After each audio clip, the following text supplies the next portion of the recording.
Opinion supreme court থেকে নেওয়া হয়েছে, সে ওপিনিয়ন নেওয়ার ক্ষেত্রে সুপ্রিম কোর্ট রুলসের যে প্রসিজিওর আছে সেই প্রসিজিওর ফলো না করে নেওয়াতে এটা অবৈধ। দ্বিতীয়ত প্রেয়ার ছিল এই গভর্নমেন্টকে রেভলিউশনারি গভর্নমেন্ট ডিক্লেয়ার করে একটা কনস্টিটিউশনাল অর্ডার ইস্যু করা হোক।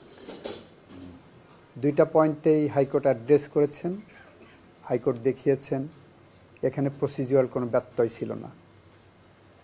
অ্যাপেলেট ডিভিশনে আরেকটি পয়েন্টে হাইকোর্ট ডিভিশন বলেছেন, অ্যাপেলেট ডিভিশনও একই জিনিস আপহেল্ড করলেন, সেটা হলো আইন করা হোক এ ধরনের নির্দেশনা দেওয়ার ক্ষমতা সুপ্রিম কোর্টের নাই। তো এই মামলায় আমরা আর্গুমেন্ট করতে গিয়ে আমরা কয়েকটা জিনিস বলেছি।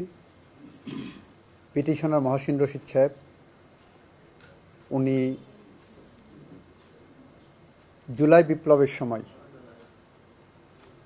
জুলাই বিপ্লবের আগে ফ্যাসিজমের বিরুদ্ধে খুব ভোকাল ছিলেন। ওনার পিটিশনেও এটা কথা বলেছেন যে কোন প্রেক্ষাপটে জুলাই বিপ্লব হয়েছে এবং কোন প্রেক্ষাপটে রাষ্ট্রপতি ইন্টারিম গভর্নমেন্ট ফর্ম করতে বাধ্য হয়েছেন। সুতরাং মহসিন রশিদ সাহেব যেটা বলেছেন তার সাথে প্রেয়ার যেটা আছে আর পাবলিক পারসেপশন যেটা, তিনটার মধ্যে একটা বড় গ্যাপ আছে। মহসিন রশিদ সাহেব 106-এর অবটেইনিংয়ের ক্ষেত্রে প্রেসিডেন্টের অবটেইন করেছেন যেটা বলছেন, সেইটার ক্ষেত্রে প্রসিডিউরাল যে ডিফেক্টটা এনেছেন সেটা আমরা বলেছি, সেই প্রসিডিউরাল ডিফেক্ট যেভাবে উনি বলেছেন that is misconceived idea of law. Second প্রেয়ারেও আমরা বলেছি যে উনি নিজে সিনিয়র অ্যাডভোকেট, উনি জানেন Supreme Court can not direct যে আইন পাশ করেন ওই আইন পাশ করেন। সুপ্রিম কোর্ট কোনো আইন পাশ হলে সেইটার সাংবিধানিকতা, ইন্ট্রাভাইরাস আল্ট্রাভাইরাস ইস্যুটা দেখতে পারবেন, কিন্তু আইন পাশ করার নির্দেশ দিতে পারবেন না। এইটা বলতে যে আমরা কয়েকটা রেফারেন্স টেনেছি। একটা হলো মুক্তিযুদ্ধের সময়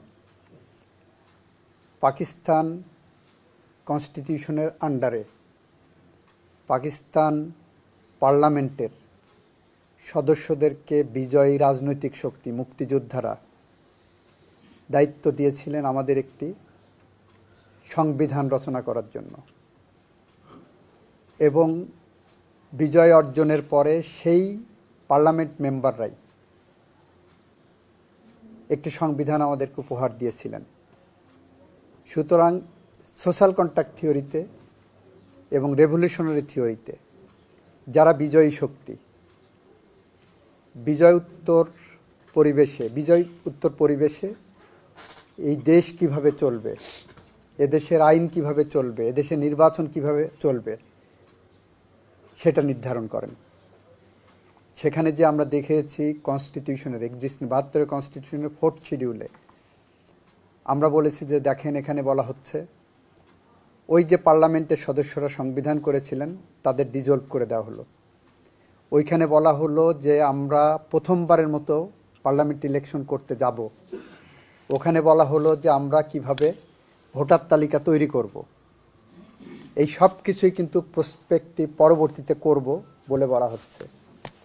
জুলাই গণ অভ্যুত্থান উত্তর বাংলাদেশে বিজয়ী শক্তি মনে করেছে 72-এর সংবিধানকে আমরা বেস ধরে, এইটাকে ভিত্তি ধরেই আমরা এই সংবিধানের সংশোধন, সংযোজন, পরিমার্জন, বিয়োজন সব কিছু করতে পারবো। যে কারণে জুলাই চার্টার আনা হয়েছে, যে কারণে কনস্টিটিউশনাল অর্ডার ইস্যু করা হয়েছে, এটা চলমান প্রক্রিয়া।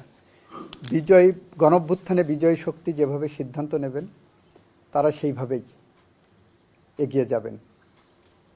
106-এর এই প্রশ্নটা সবাই মিলে অ্যাডাপ্ট করেছি। 106 থাকা না থাকার উপরে, রাষ্ট্রপতির ওপিনিয়ন নেওয়া না নেওয়ার উপর একটি রেভলিউশনারি গভর্নমেন্টের বৈধতা অবৈধতা নির্ভর করে না।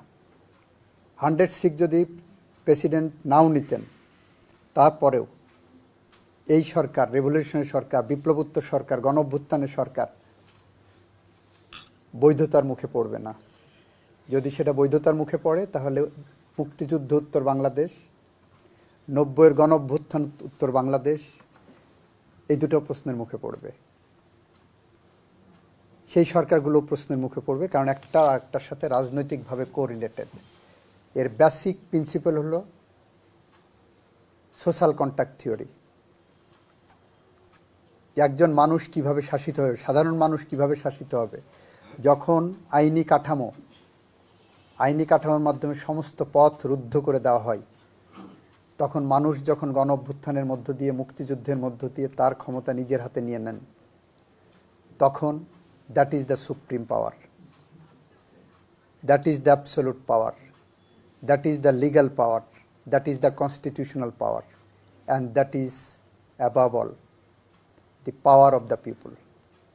এটা আমরা বলেছি যে রাষ্ট্রপতি যে চিঠি পাঠালেন, প্রেক্ষাপটটা কেমন ছিল, যেটা মহসিন রশিদ সাহেব তার পিটিশনেও বলেছেন, যে একটা দেশ যেভাবেই নির্বাচিত, যেভাবেই দাবি করুক না কেন, প্রধানমন্ত্রী দাবি করে সাংবিধানিক কাঠামোর মধ্য দিয়ে পরিচালনা করছিলেন। ইন এ ফাইন মর্নিং বা দুপুরবেলা উনি নিজে পালিয়ে গেলেন, তার আগে ওনার আত্মীয় স্বজন পালালেন, তার গোটা ক্যাবিনেট পালালেন, তার গোটা পার্লামেন্ট পালিয়ে গেলেন বা লুকিয়ে থাকলেন। এই পরিস্থিতিতে একমাত্র ব্যক্তি ছিলেন রাষ্ট্রপতি। আমাদের অনিক সাহেব বলেছেন রাষ্ট্রপতির এটাও এক্সিকিউটিভ চ্যাপ্টারের মধ্যে আছে, রাষ্ট্রপতি কনস্টিটিউশনের এক্সিকিউটিভ চ্যাপ্টারের মধ্যে। উনি এই পরিস্থিতিতে দেখলেন এই সংকটকালীন সময়ে জনগণকে অরক্ষিত রেখে জনগণের অধিকারকে নিশ্চিত করার জন্য কি করবেন, কি করতে পারতেন। উনি যেটা মনে করেছেন যে সাংবিধানিক স্কিমের মধ্যে থেকে এই সব কিছু মিলে সুপ্রিম কোর্টের কাছ থেকে আমরা একটা ওপিনিয়ন নেই। উনি একটা ওপিনিয়ন নিয়েছেন, সে ওপিনিয়নটা ওনার ফর্মালিটির জন্য নিয়েছেন, ভালো কথা। সুপ্রিম কোর্টও ওপিনিয়ন দিয়েছেন। এইটা নিয়ে প্রশ্ন করার আর এইটার সাথে গণ অভ্যুত্থান পরবর্তী সরকারের বৈধতা অবৈধতা নির্ভর করে না। এটা আমাদের সাবমিশন। আজকে আপিল বিভাগ সর্বসম্মতিক্রমে বলেছেন তারা হাইকোর্টের রায়ের মধ্যে কোনো ভ্রান্তি, ভুল, বেআইনি কোনো কিছু পাননি, সুতরাং ওনার সিপিটা রিজেক্ট করেছেন উইথ অবজারভেশনস। এখন সেই অবজারভেশনসগুলো কি, এটা এখনও আমরা হাতে পাইনি।